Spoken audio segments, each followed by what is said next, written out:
This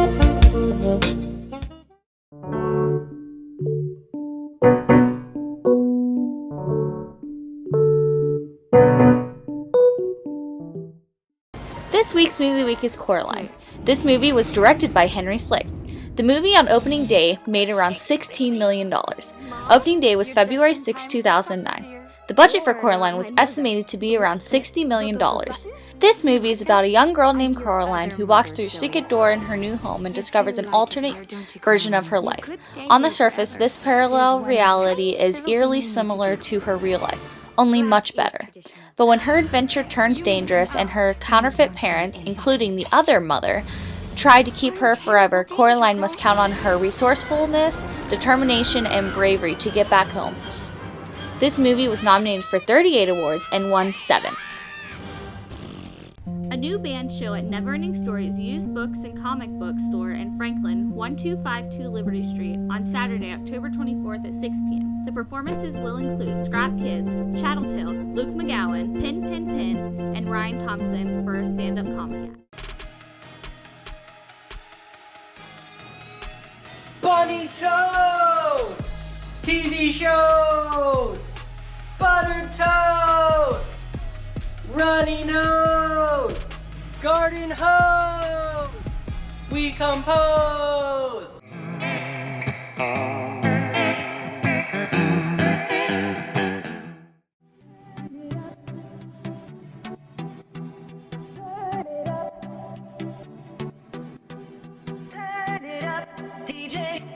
Your fellow students went up against the teachers in a relay game.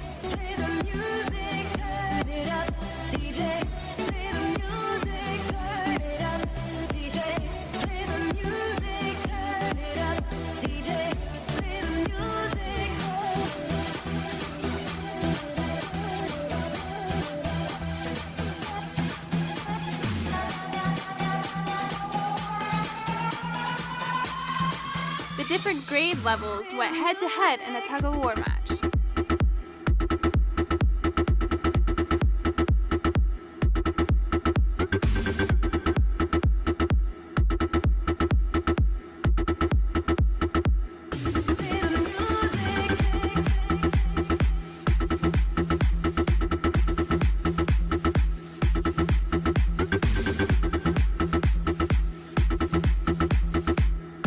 And Mr. Harriet and Mrs. Lenz were elected as your homecoming queen and king teachers.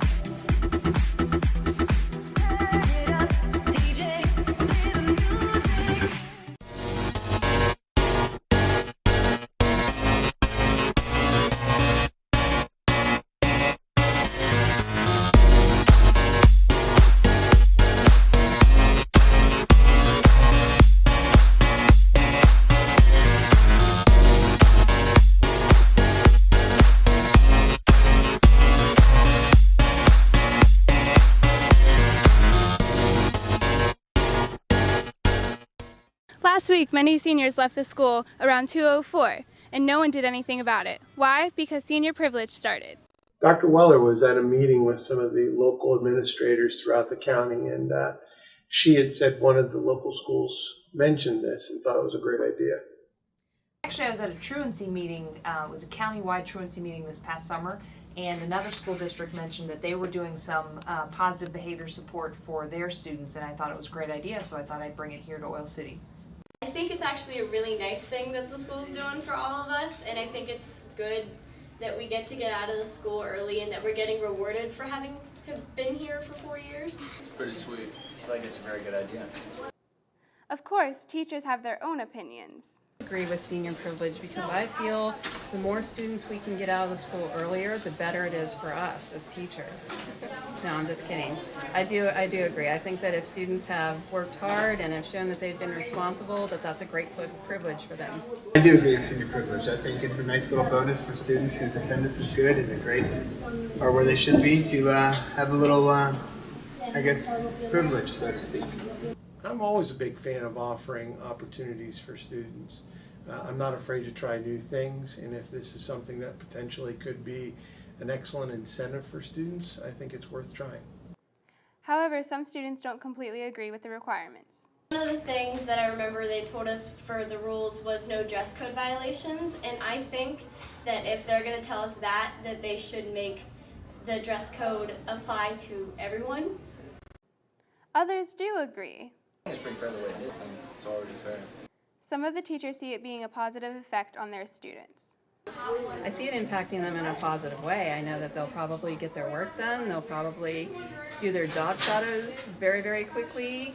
And everything that they need to do, they'll be on top of it so they can take advantage of that privilege and become more responsible and ready to enter the adult world. My seniors pay more attention to the grades and make sure that they're above the cut line for the senior privilege mark, and I think it'll hopefully improve their attendance also. These students tell us how they will use their senior privilege. I'm currently working on getting all of my job shadows done. That way I can leave the school and go eat before I have to go to my practices after school, and go eat before I have to be back for football games. Use it every day and go home. I'm gonna get out as soon as I can. Mr. Stahl tells us his hopes for senior privilege.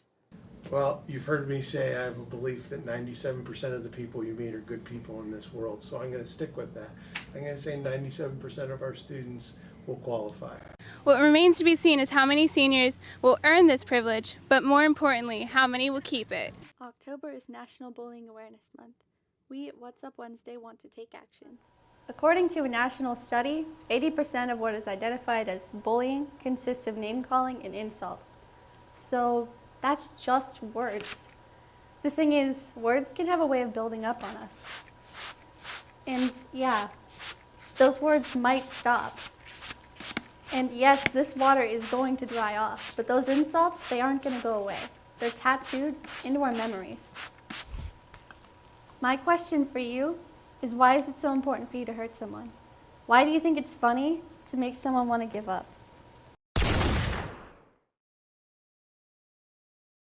What you've just witnessed is nothing more than a metaphor to a sad reality. Over half of teen suicides are related to bullying. Please, don't join the statistics. Talk to someone. Get help. A message from What's Up Wednesday, because we care.